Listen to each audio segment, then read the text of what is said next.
சென்னை ராயப்பேட்டை அதிமுக தலைமை அலுவலகத்தில் அக்கட்சியின் பொதுச் செயலாளர் எடப்பாடி பழனிசாமி தலைமையில் இன்று அதிமுக மாவட்ட செயலாளர்கள் கூட்டம் நடைபெற்றது. கட்சியில் அமைப்பு ரீதியாக உள்ள 82 மாவட்ட செயலாளர்கள் மற்றும் மாநில பொறுப்பாளர்கள் இந்த ஆலோசனை கூட்டத்தில் பங்கேற்றனர். கட்சியின் கட்டமைப்பை பலப்படுத்துவது, தேர்தல் பணிகள் குறித்து எடப்பாடி பழனிசாமி மாவட்ட செயலாளர்களுடன் ஆலோசனை மேற்கொண்டார்.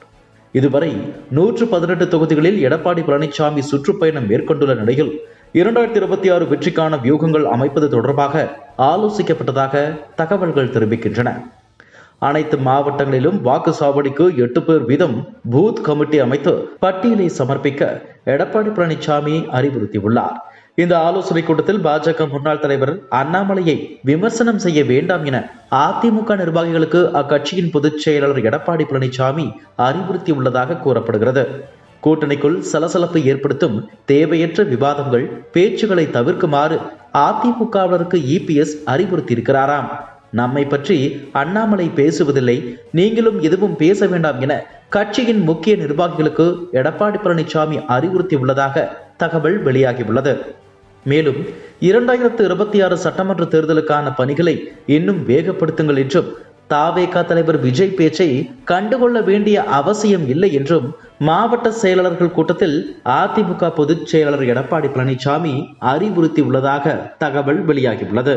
முன்னதாக இன்று காலை சென்னையில் நடைபெற்ற ஜி.கே. மூப்பனார் நினைவு நாள் நிகழ்ச்சியில் எடப்பாடி பழனிசாமி மற்றும் அண்ணாமலை ஒரே மேடையில் ஒன்றாக அருகருகே அமர்ந்து சிரித்து பேசிக் கொண்டிருந்தனர்.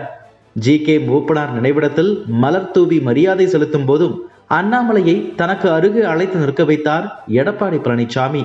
மேடையில் பேசும்போது எடப்பாடி பழனிசாமி தமிழக பாஜக முன்னாள் தலைவர் அண்ணாமலையை சகோதரர் என குறிப்பிட்டார். அண்ணாமலை பேசும்போது எடப்பாடி பழனிசாமியை அண்ணன் என்று குறிப்பிட்டு பேசினார். சாமானிய மனிதர்களில் இருந்து, குறிப்பாக டீ கடையில் இருந்து ரோட்டில் எங்கு போனாலும் மக்கள் பேச ஆரம்பித்து விட்டார்கள். இன்றைக்கு நமது தேசிய ஜனநாயக கூட்டணியின் முதல்வர் வேட்பாளர் முன்னாள் முதலமைச்சர் எடப்பாடி பழனிசாமி அண்ணன் இந்த மேடையில் இப்பொழுதுதான் பேசிவிட்டு போயிருக்கிறார்கள். 2026 முதல்வர் நாற்காலியில் இபிஎஸ் அமரப் போகிறார். அந்த நாற்காலியில் நிச்சயமாக 2026 மாற்றம் வரட்டும், ஒரு புதிய புரட்சி வரட்டும், ஏழை மக்களுக்கெல்லாம் 2026 மாற்றம் வரட்டும் என்று பேசியுள்ளார்.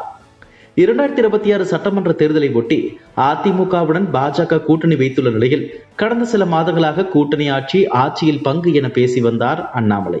அதற்கு அதிமுக தனி பெரும்பான்மையுடன் வெற்றி பெற்று ஆட்சி அமைக்கும் என பதில் கொடுத்தார் எடப்பாடி பழனிசாமி. அதற்கு அண்ணாமலை தேசிய தலைமைதான் முடிவு செய்யும் என பேசியிருந்தார். இந்த சூழலில் இருவரும் நெருக்கமாகியுள்ளது அரசியல் அரங்கில் கவனம் பெற்றுள்ளது. இதுபோன்ற செய்திகளை மேலும் தெரிந்து கொள்ள எங்களது யூடியூப், ஃபேஸ்புக் மற்றும் ட்விட்டர் ஆப்களை சப்ஸ்கிரைப் செய்யவும்.